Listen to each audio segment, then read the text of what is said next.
சாட்டை துரைமுருகன் அவர்கள் தளபதி விஜய் அவர்கள் மீது தொடர்ந்து வன்மத்தை தான் கக்கிட்டுருக்காரு.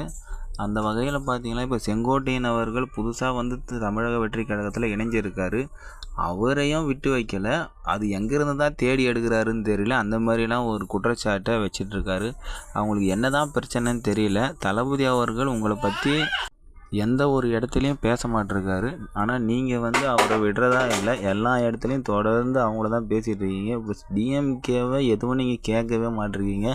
ஒரு 50 வருஷமாக ஆண்டுட்ருக்காங்க ஏடிஎம்கே டிஎம்கே, அவங்கள கேட்க மாட்டேறீங்க. தளபதி விஜய் அவர்கள் இப்போ தான் ஆட்சிக்கு வரப்போகிறாரு. அவர் மேலே இவ்வளோ ஒரு குற்றச்சாட்டு வச்சிட்ருக்கீங்க. உங்களுடைய பயம் நியாயமானது தான். ஏன்னா உங்கள் ஓட்டு எல்லாம் தளபதி பக்கம் வந்துடுமோன்னு சொல்லி பயந்து இப்படிலாம் கதறக்கூடாதுன்னு சொல்லிட்டு நினைக்கிறேன். நீங்கள் வந்து பேச தான் உங்கள் மேலே இருக்கிற மரியாதையோ எல்லாமே குறைஞ்சிட்டு வருது. நீங்கள் பாட்டுன்னு உங்கள் கொள்கையின் அடிப்படையில் நீங்கள் போயிட்டு இருந்தீங்களா, கண்டிப்பாக உங்களுக்கானவங்க எங்கேயும் போக மாட்டாங்க. அது புரியாமல் நீங்கள் அவரை தாழ்த்தி பேசுகிறதால எல்லாம் நல்லதாக நடக்கும் அப்படின்ற மாதிரி நினச்சிட்ருக்கீங்க. அதுதான் தவறான செயல். என்ன பண்ணுறதுங்க, அரசியலுக்கு வந்தாச்சு. இந்த மாதிரிலாம் வேலைகள் பார்த்தா தான் டிஎம்கேக்கு இப்போதைக்கு முட்டு கொடுக்குற அளவுக்கு போயிட்டீங்க. உண்மையாகவே ஒரு 8% வாக்குகள் வச்சிட்ருக்கீங்க. அது ஒரு நல்ல இது தான். நீங்கள் வந்து தனித்து நிற்கிறது உண்மையாகவே ஒரு பெருமையான விஷயந்தான். ஆனால் இந்த மாதிரி ஒரு சில செயல்கள் நீங்கள் செய்கிற வச்சு உங்கள் மேலே இருக்கிற மரியாதையும் போயிடுச்சு மக்களுக்கு. அதனால் தளபதி கிட்ட வந்து நீங்கள் பேசி தான் உங்கள் பேச்சு பெரிய அளவில் போவோம் அப்படின்னா நினைக்க வேண்டாம்.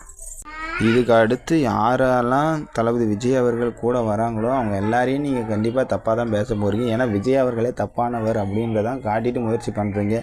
கரூர் சம்பவத்தை பிடிச்சி நீங்கள் ஒரு வழி பண்ணிட்டீங்க. அதையே வச்சு தளபதி அவர்களை முடிச்சிடலாம் அப்படின்னு நீங்கள் நினச்சது மிகப்பெரிய தப்பு. அண்ணன் சீமான் அவர்களையும் சும்மா சொல்லக்கூடாது. நல்லா பேசுகிறாரு, ஆனால் வெறும் பேச்சு மட்டும்தான்ற மாதிரி இருக்குது. இன்னும் ஒரு மாற்றி பேசிகிட்டு இருக்காரு. கொஞ்சம் நியாயமாக பேசினா நல்லாயிருக்கும். மாற்றி பேசிட்டு மக்களையே கன்ஃபியூஷன் பண்ணிகிட்ருக்காரு. இது வரைக்கும் தமிழக அரசியலில் யாரும் சந்திக்காத அளவுக்கு மிகப்பெரிய ஒரு தேர்தலாக இருக்க போகுது. அது எதனாலன்னு பார்த்தீங்கன்னா, தளபதி அவர்கள் வந்ததால் தான். முடிஞ்ச அளவுக்கு தளபதி சப்போர்ட் பண்ணுறவங்க சப்போர்ட் பண்ணிகிட்ருக்குங்க. ப்ளீஸ் இந்த லைக் ஒன்று போட்டுருங்க.